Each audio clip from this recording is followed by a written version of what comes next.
grinding is something that we all love to do. But when was the first time you listened to Dan Patrick? And this is also where my love of sports comes from.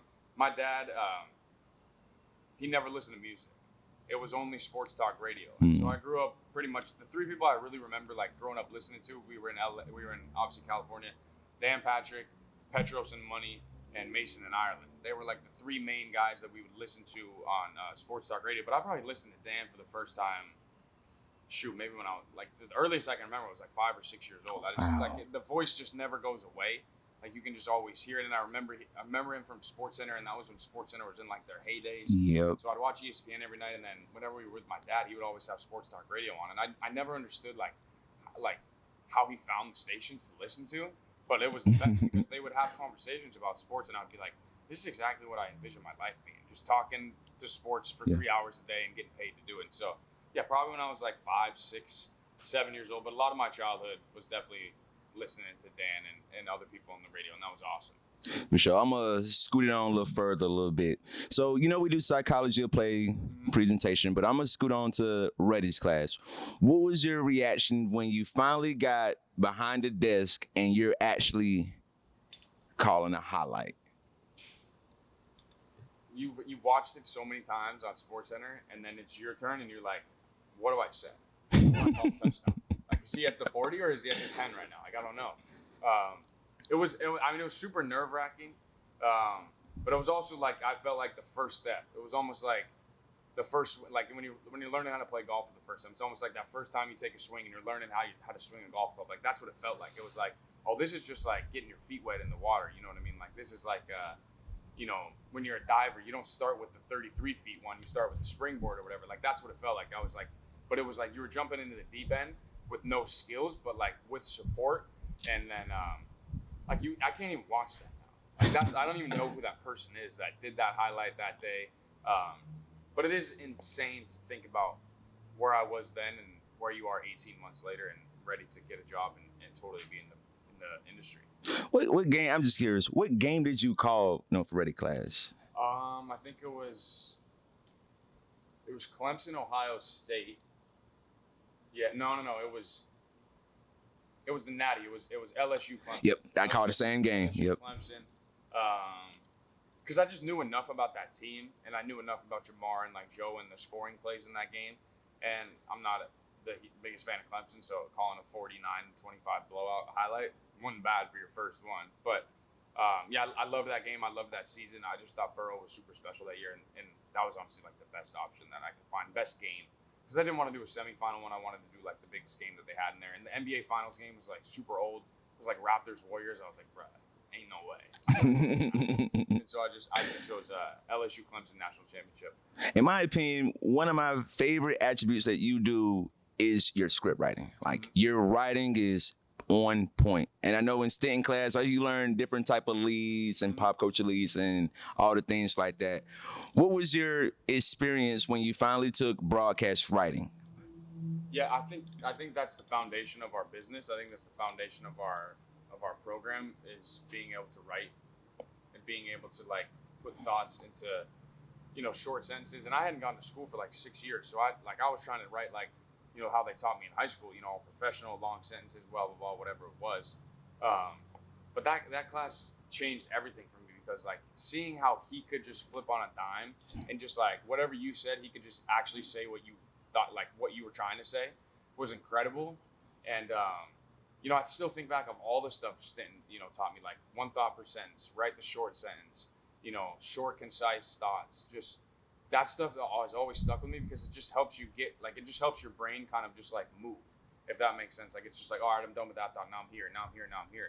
And as I got, more and more throughout the program, it was like less when I was doing stand-ups, less about script writing and more about like what thoughts am I trying to get to, you know what I mean? Because like I felt like I could write decently in my head, but I just needed to get to these thoughts. You know what I mean? If my brain could get me to connect these 3 thoughts together and then tag myself out, I was good. But writing is so important. I mean, the best people in our business all write extraordinarily well. And when you get to a certain level, like where Dan is, like the writing just exists in your head pretty much. You know what I'm saying? So, broadcast writing was super important. And Stinton was one of my favorite teachers of all time because I just connected with him so much. I remember staying every day after class for 10, 15 minutes and just asking him anything about sports.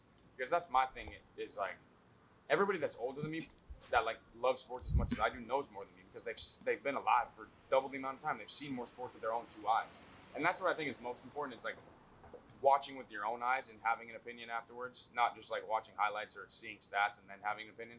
So like I would ask Stinton a bunch about, you know, like the 86 Mets and like the Giants teams because he's a New York guy and just like what it was like, you know, working with Dan and what it was like writing for Dan, what it was like, you know, producing and being behind the scenes and, you know, stories about him meeting whoever in the bathroom at ESPN. So there was just so much game to be had by the teachers here, and I just wasn't willing to like pass that up. Yeah, I remember Stanton telling us a story about Neil Everett. Shout out to Neil. Mm-hmm. Shout out to Neil. But I know further along into the program, you started making your own show, and you kind of had the Vegas element in it. What was the name of the show? The Vegas element was just like, that was just something I'd always dreamed of. Like, it was still Full Sail Live, and I didn't name it anything special, but the Vegas show was super special to me because, like, growing up as a kid in Vegas, like, I dreamed of one thing, and that was professional sports in the city where I lived. And when the Raiders came, when the Knights came, it was like, it was insane because I was like, it's actually happening. You know what I mean? So we got a hockey team, and they were really good. Then the Aces came, then the Raiders came, and, like, now there's potential talks of, like, an NBA team or whatever. But now that there was actually enough sports in Vegas to, like, do a full show was, like, pretty special for me because, you know, growing up in Vegas, I loved, you know, they used to tell us about the old, you know, V teams and, you know, Jerry Tarkanian and the Running Rebels. And Bishop Gorman was a high school I was supposed to go to if I stayed living in there. And so there was just enough to do a full show. And that was, like, really powerful and meaningful to me because, like, as a kid growing up in Vegas, it was just like, damn, like, I can do my own show about my own hometown and my own city. And so that was really cool, and that was really special for me, for sure. Well, just curious, just for the audience, what was your record when you was making these shows and making these pits, if you remember? Oh yeah, the P-Ways Parlay segment. Yep. Yeah, that got retired quickly, extremely quickly. 4 weeks, 0 for 4 on the parlays. It felt like they were getting worse every week. I was in my own head. I was texting people for bets. I was trying to call in sharps, and I just couldn't get anything going, dude. I wanted everyone to be a 4-leg parlay, but for those of you watching at home, this is exactly why I don't bet my real money because I lose it on sports. I like watching sports without losing money.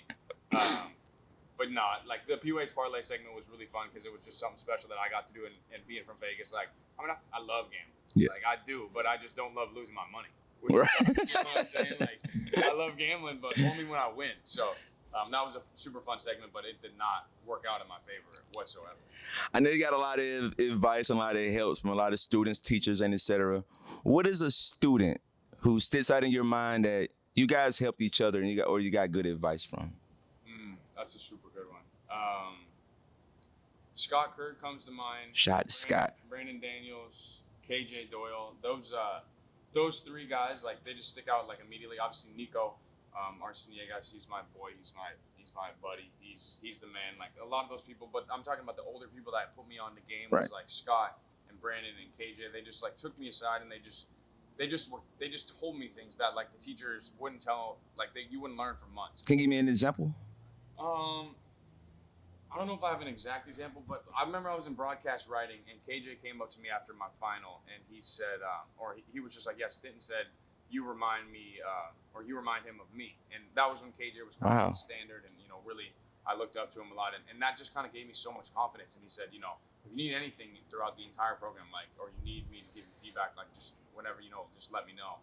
And so when I got the job offer here recently, you know, I had those three people all reached out and called me on their own time, you know, and they gave me advice, and, you know, they gave me words of encouragement, and I truly appreciate that. And that's what I love about the school is, like, as much as we all are going into the same field and trying to, you know, accomplish similar things, and, you know, in the sportscasting world, like, it's a family here, and, like, everybody's just trying to look out for each other and put each other on the game and, like, really help each other out. And I just really appreciated that. And Scott took me on one of the shoots. I was his cameraman for a shoot that we did for Chris Burns, who's a graduate that works in Kirksville, Missouri.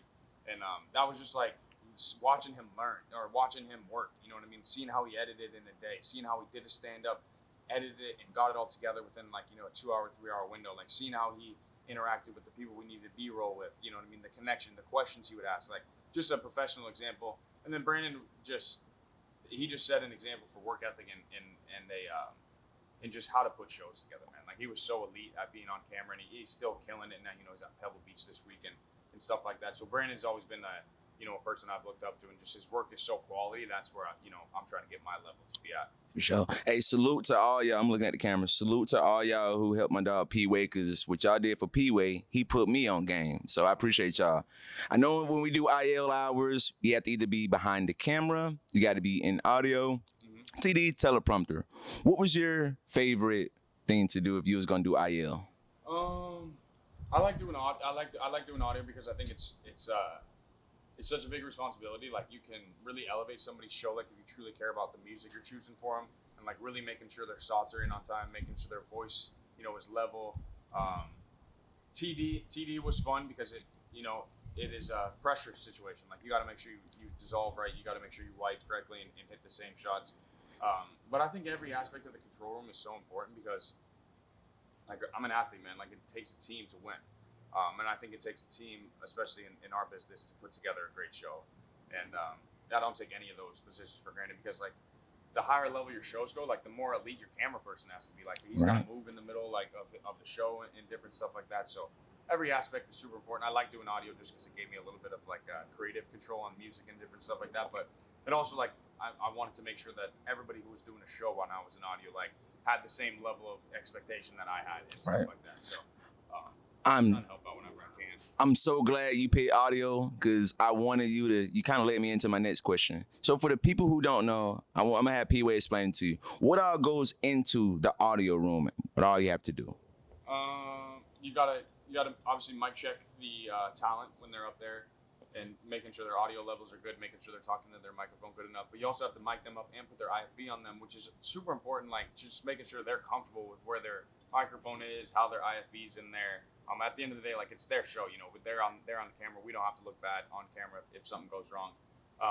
And then you got to choose music, so if there's a basketball highlight, if there's a hockey story, if there's a soccer story, you find different music that suits and fits that kind of that style that you're trying to or just it fits that sport, it complements that sport well. And then making sure like the nat sound, so in that basketball game you still want to be able to hear Mike Breen say bang at a small level, even if you're doing a highlight, calling the highlight, you still want to hear that because the nat sound just brings you into the game, kind of makes you feel like you're in the atmosphere and different stuff like that. So, and just making sure you're staying prepared, when sound on tape comes up, you're already prepared and you unmute that and you mute them, so if they need to talk to the director or producer, they can do that. So you really just are making sure they don't look bad and you're complimenting everything they're saying with sound of natural sound or whether it's music and stuff like that. Hey, everyone, I want to thank y'all for tuning in to Snooty Lounge Podcast. I got the valedictorian P-Way in here, but I'm going to go ahead and get to some more different questions per se. I want to go back to the studio. You sitting behind the desk. What was the most memorable show that you did?